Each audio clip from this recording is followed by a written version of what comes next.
What if the villain doesn't just win, but he is actually right? In most stories, order is restored and the bad guy is defeated. But Cormac McCarthy's No Country for Old Men destroys that comfort.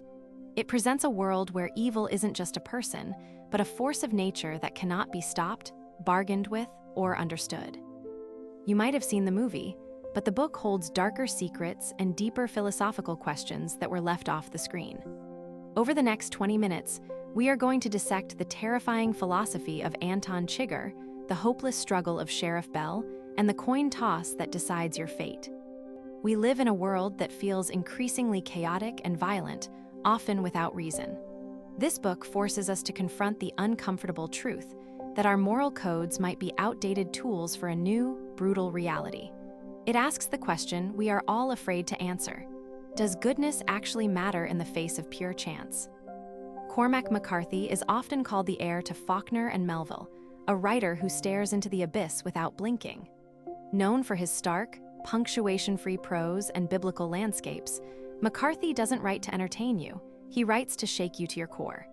He strips away the polite fiction of society to reveal the raw, often violent, machinery beneath. McCarthy wrote this as a eulogy for the traditional Western. The old Westerns promised that a sheriff with a badge and a gun could maintain order. But McCarthy realized that the modern world's violence, drug cartels, motiveless crimes, had outpaced the old heroes. He wrote this to show the death of the myth that good always triumphs. When it was published in 2005, it shocked readers with its pacing and brutality. It wasn't just a crime novel, it was high literature disguised as a thriller. It forced the literary world to accept that a genre story could hold the weight of a Greek tragedy, eventually leading to the Academy Award-winning film adaptation. The entire book boils down to one terrifying idea: you are not in control. We like to believe our choices protect us, but McCarthy argues that we are all just one coin flip away from ruin. The novel suggests that violence is the true constant of human history, and civilization is just a fragile temporary shelter.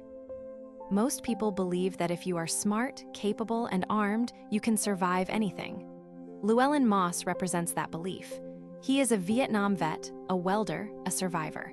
But McCarthy proves that being capable is irrelevant when you are up against a force like Chigurh. It's counterintuitive. Competence is not a shield against fate. To understand the book, you must view the three main characters as symbols. Llewellyn Moss is the everyman, driven by opportunity and greed. Anton Chigurh is the prophet of destruction, an agent of fate. And Sheriff Ed Tom Bell is the old guard, the moral witness who realizes he is obsolete. The story is the collision of these three forces. The story begins with Llewellyn Moss scanning the desert landscape. He isn't looking for trouble, but he finds it: a drug deal gone wrong, dead bodies, and a satchel containing over $2 million. This is the inciting incident. Moss makes a choice to take the money, believing he can handle the consequences. He is wrong. It's not taking the money that seals his fate, it's a moment of compassion. Later that night, guilt drives Moss back to the scene to bring water to a dying man. This return trip reveals his identity to the cartel. McCarthy is showing us a cruel irony. Moss's one act of kindness is exactly what destroys him. Anton Chigurh is sent to retrieve the money, but he is unlike any hitman in fiction. He uses a cattle stun gun, a tool for slaughtering livestock, to kill humans. This is symbolic. To Chigurh, people are just cattle, moving blindly toward their inevitable end. He doesn't hate them, he just processes them. What makes Chigurh terrifying is that he has principles. He isn't driven by greed, he will kill his own employers if they break the rules. He represents a pure but alien morality. He often asks victims to call a coin toss. He is handing the decision over to fate, removing his own agency from the killing. While Moss runs and Chigurh hunts, Sheriff Bell investigates. Bell is a World War II veteran, a man of law and order, but he is overwhelmed. He recounts stories of the old-timers who didn't even wear guns. He looks at the crimes of Chigurh and sees something new, a violence without soul, something he cannot combat. Bell's internal monologues are the heart of the book. He isn't afraid of dying, he's afraid of the fact that he doesn't understand the world anymore. He realizes that No Country for Old Men isn't just about age, It's about a world that has moved past the moral frameworks that used to make sense. The tension explodes when Chigurh tracks Moss to a hotel. The resulting firefight is chaotic and bloody. Moss survives, but barely. He realizes he is not the hunter, he is the prey. The book details the procedural nature of their wounds and recovery. There is no glory here, only pain and the desperate struggle to keep breathing. Here is the most shocking part of the book. As readers, we expect a final showdown between Moss and Chigurh, but McCarthy denies us this. Moss is killed off-page by random cartel members, not even by the main villain. Sheriff Bell arrives too late. It's a deliberate slap in the face to narrative convention. Why kill the hero off-screen? Because death in real life isn't cinematic. It's sudden, messy, and often meaningless. By denying Moss a hero's death, McCarthy reinforces the theme: you are not the protagonist of the universe. The world continues on without you, indifferent to your struggles or your story arc. After recovering the money, Chigurh is involved in a random car accident. He is badly injured, bones sticking out of his arm. This scene is crucial. It shows that even the agent of fate is subject to random chance. He isn't supernatural, he is just part of the same violent machine as everyone else. Chigurh visits Moss's wife, Carla Jean, to kill her as promised. He offers her the coin toss, but she refuses. She tells him, "The coin don't have no say, it's just you." She is the only one who strips away his philosophy and sees him for what he is, just a man choosing to do evil. Sheriff Bell visits his uncle Ellis, an old lawman in a wheelchair. Bell wants reassurance, but Ellis gives him none. He tells Bell about a relative shot down on his own porch in 1909. The lesson? This violence isn't new. The world hasn't become bad, it was always this way. You're just old enough to see it now. There is a chilling moment where Chigurh encounters a young girl hitchhiking. The reader holds their breath, expecting the worst. But she survives simply because the rules didn't require her death at that moment. It highlights the terrifying arbitrariness of who lives and who dies when a predator walks among us. Bell returns to the motel where Moss died. He sees the lock cylinder blown out, Chigurh's signature. He knows Chigurh is likely still inside or nearby. Bell enters anyway, ready to die, but the room is empty. He wasn't spared because of skill, he was spared because Chigurh had already moved on. Bell realizes he is a ghost in his own life. Bell quits.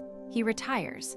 This is the ultimate defeat for a Western hero. He admits he is overmatched. He refuses to put his soul at hazard for a world he no longer understands.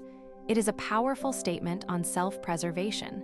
Sometimes, the only way to win is to stop playing the game. So, what can we take from this bleak masterpiece? First, we must accept the limits of our control. Like Moss, we think we can outsmart the system, but there are forces, economic, societal, natural, that are bigger than our individual will. Acknowledging this isn't weakness, it's the first step to wisdom. Second, define your principles before the crisis hits. Chigurh is evil, but he is consistent. Bell is good, but he falters because his code doesn't fit the reality. We need a moral framework that is flexible enough to handle the modern world, but rigid enough to keep us human. Don't wait for the coin toss to decide who you are. Stop romanticizing the past. Bell suffers because he compares today to a golden age that never really existed. We often think things are getting worse, which leads to despair. Ellis reminds us that the world has always been brutal. Recognizing this frees us from the burden of trying to fix the world to match a memory. A major lesson is the danger of underestimating risk. Moss thought he could handle the cartel. He was arrogant. In our lives, we often take risks, financial, personal, assuming we can handle the worst-case scenario.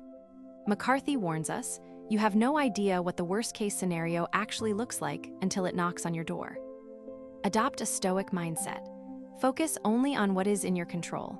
You cannot control the Chigurhs of the world, the economy, or the random accidents. You can only control your reaction. Bell's peace only comes when he stops fighting a war he cannot win and focuses on his quiet life with his wife. The book ends with Bell recounting 2 dreams about his father. In the second dream, he sees his father riding ahead into the cold, dark night, carrying fire and a horn. He is going ahead to make a fire somewhere out there in the darkness. And Bell knows that whenever he gets there, his father will be waiting. This is the sliver of hope. The world is cold, dark, and indifferent, but we carry the fire. It represents goodness, hope, and civilization. It is fragile and the wind is always blowing, but it is our job to keep it lit, even if we are riding alone through the mountains. That is the only victory available to us. No Country for Old Men is a warning, but also a challenge. It challenges you to look at the world without illusions. It asks you to find value in your life not because the world is fair, but precisely because it isn't. The coin is in the air. How will you live when it lands? If this analysis gave you a new perspective on McCarthy's work, please subscribe to Book Summaries Repo. We dive deep into the world's most powerful books every week. Like the video to help us carry the fire, and let us know in the comments.